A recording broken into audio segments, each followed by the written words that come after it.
Le Soleil, une gigantesque boule de gaz incandescent. Il semble si lointain, et pourtant, c'est grâce à lui que nous sommes en vie. Le Soleil est la batterie de la Terre. Il fournit l'énergie qui alimente la vie. Les plantes ont besoin de la lumière du Soleil pour pousser. Les animaux, nous y compris, se nourrissent de plantes et d'autres animaux qui dépendent des plantes. Sans le Soleil, notre planète ne serait qu'une étendue glaciale et désolée. Pas d'océan, pas d'arbres, aucune vie telle que nous la connaissons. L'énergie solaire réchauffe notre planète. Elle régit nos conditions météorologiques. Elle influence nos saisons. Le Soleil est le moteur du climat de notre planète. L'énergie du Soleil provient de la fusion nucléaire. Au plus profond de son noyau, des atomes d'hydrogène fusionnent pour former de l'hélium. Ce processus libère d'énormes quantités d'énergie. Cette énergie voyage dans l'espace sous forme de lumière et de chaleur, atteignant la Terre en 8 minutes environ. L'énergie solaire est essentielle à la vie. Comprendre le Soleil, c'est comprendre notre propre planète. Le Soleil n'est pas toujours le même. Il traverse un cycle, une sorte de battement de cœur. C'est ce qu'on appelle le cycle solaire. Il dure en moyenne 11 ans. Au cours de ce cycle, l'activité du Soleil augmente et diminue. Une façon de suivre le cycle solaire est d'observer les taches solaires. Les taches solaires sont des zones sombres et plus froides à la surface du Soleil. Elles sont causées par une activité magnétique intense. Lorsqu'il y a plus de taches solaires, le Soleil est plus actif. Au plus fort du cycle solaire, nous observons davantage de taches solaires. Le Soleil libère plus d'énergie. Les éruptions solaires et les éjections de masse coronale sont plus fréquentes. Ce sont des explosions d'énergie et de particules qui peuvent perturber les satellites et les réseaux électriques sur Terre. Ensuite, le Soleil se calme. Moins de taches solaires apparaissent. L'activité solaire diminue. C'est le minimum solaire. Le cycle se répète ensuite, l'activité du Soleil augmentant et diminuant au fil du temps. Les taches solaires peuvent sembler petites, mais elles sont en réalité gigantesques. Certaines sont plus grandes que la Terre. Elles apparaissent sombres parce qu'elles sont plus froides que les zones environnantes. Mais ne vous y trompez pas.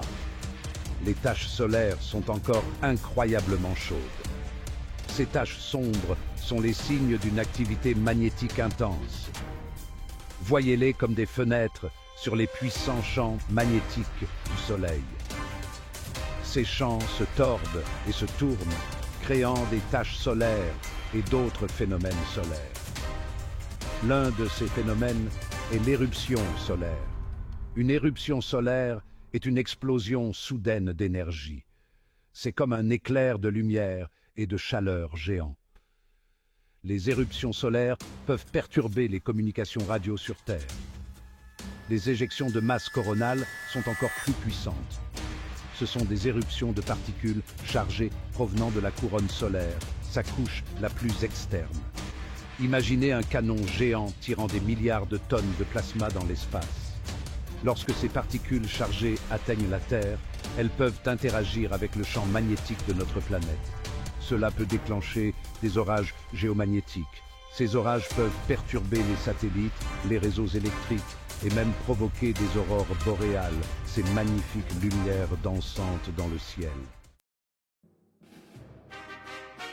Cinquième partie, le Soleil et le climat de la Terre. Une danse délicate.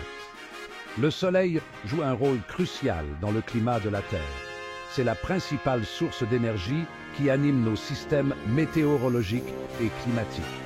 Mais vous savez, le Soleil n'est pas un acteur en solo. Le climat de la Terre est un système complexe. Il est influencé par de nombreux facteurs. Il s'agit notamment de l'atmosphère, des océans, des calottes glaciaires et même des êtres vivants. Le cycle solaire n'est qu'une pièce de ce puzzle complexe. Voyez ça comme une danse. Le Soleil mène la danse, fournissant l'énergie. Mais la Terre réagit à sa manière. L'atmosphère, les océans et les terres interagissent tous avec l'énergie du Soleil, façonnant notre climat. Les changements de l'activité solaire peuvent influencer le climat de la Terre. Mais ces influences sont subtiles par rapport aux autres forces en jeu. Par exemple, les éruptions volcaniques peuvent libérer des quantités massives de cendres et de gaz dans l'atmosphère, bloquant la lumière du Soleil et refroidissant la planète. Sixième partie. Le changement climatique. Une empreinte humaine. Au cours des dernières décennies, le climat de la Terre a changé rapidement. Nous assistons à une augmentation des températures mondiales, à la fonte des glaciers et à des phénomènes météorologiques plus extrêmes. C'est le changement climatique, et nous en sommes les principaux responsables. Les activités humaines libèrent des quantités massives de gaz à effet de serre dans l'atmosphère. Ces gaz, tels que le dioxyde de carbone et le méthane, piègent la chaleur et réchauffent la planète. C'est comme si l'on enveloppait la Terre d'une épaisse couverture. Les preuves scientifiques sont accablantes.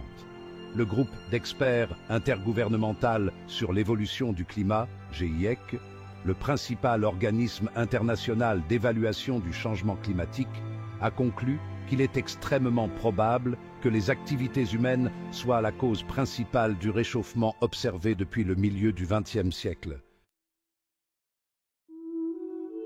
Huitième partie, un regard vers l'avenir. L'avenir de notre climat. Le Soleil continuera de briller. Il continuera à traverser ses cycles. Mais l'avenir de notre climat dépend en grande partie des choix que nous faisons ici sur Terre.